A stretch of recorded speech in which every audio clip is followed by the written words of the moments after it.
أفحسبتم أنما خلقناكم عبثا وأنكم إلينا لا ترجعون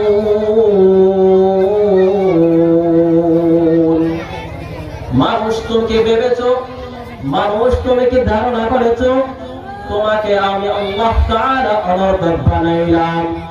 মানুষ তুমি যদি ধারণা করে থাকো তোমাকে আমি আল্লাহ তাআলা অনর্থক বানাইছি, মানুষ তোমার এই সিদ্ধান্ত, এই ডিসিশন হবে ভুল।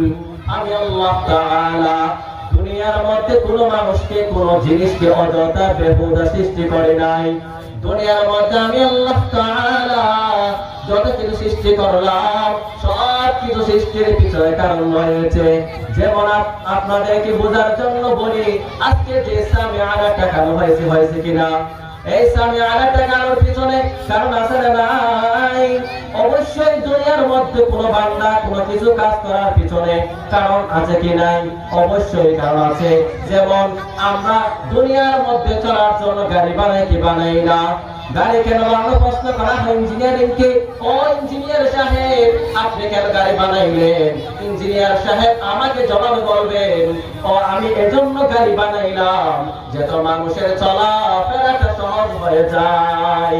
বিমানওয়ালাকে যদি জিজ্ঞাসা করা হয়, ও বিমানের পাইলট তুমি কেন বিমান বানাইলা?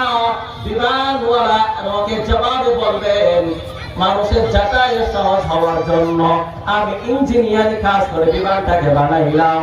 কারণ কি, মানুষের সফর যেন আসান হয়ে যায়, সহজ যেন হয়ে যায়, কঠিন যেন না হয়। দুনিয়ার মধ্যে যদি আল্লাহ পাক রব্বুল আলামিন মানুষের স্বপ্ন জ্ঞান দিয়া যদি এত কিছু বানাতে পারে, এত কিছু বানানোর পিছনে যদি কারণ থাকতে পারে, কেন আমার আল্লাহ তাআলা আশরাফুল মাখলুকাত বানাইলেন? বানানোর পিছনে নাকি কোনো কারণ নাই। আল্লাহ পাক রব্বুল আলামিনকে আমরা কোনদিন প্রশ্ন করি নাই, সওয়াল করি নাই, আল্লাহ আমাদেরকে আপনি মানুষ বানান। আল্লাহ পাক আমাদেরকে মানুষ বানাইলেন বিনা প্রশ্নে, বিনা সওয়ালে। শুধু মানুষ বানাইয়ে শেষ করেন নাই, আশরাফুল মাখলুকাত বানিয়েছেন। আশরাফুল যে মাখলুকাত বানাইছেন তাও আবার দুর্বল বানিয়েছেন। কেমন দুর্বল বানাইলেন? আল্লাহ রাব্বুল আলামিন বলেন, ওয়া খুলিকাল ইনসানু যায়ীফা। আমি আল্লাহ তাআলা মানুষদেরকে দুর্বল বানাইলাম। কেমন দুর্বল বানাইছি মানুষ তোমরা কি জানো? কেমন দুর্বল বানাইলাম মানুষ, তোমাকে এমন দুর্বল বানাইলাম, মানুষের তৈরি একটা পাতলা হালকা ছোট্ট বিলেটের সামনে মানুষ বড় দুর্বল। দুর্বল কিনা? মানুষ যখন বিলেটে কোনো কাজ করতে যায় খুব সতর্কতা অবলম্বন করে কাজ করে, যাতে আমার পুরো অংশ যেন কেটে না যায়। কারণ আমি আল্লাহ তাআলা মানুষকে এতটা দুর্বল বানাইলাম। আবার আল্লাহ পাক রব্বুল আলামিন শুধু কি দুর্বল বানিয়েছেন? না না, দুনিয়ার মধ্যে আমি আল্লাহ তাআলা মানুষকে দুর্বল বানাইয়া শেষ করে নাই।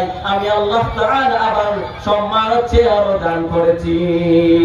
আল্লাহ রাব্বুল আলামিন বলেন, ওয়া লাকাদ কাররামনা বানি আদম وحملناهم في البر والبحر ورزقناهم من الطيبات وفضلناهم على كثير ممن خلقنا تفضيلا।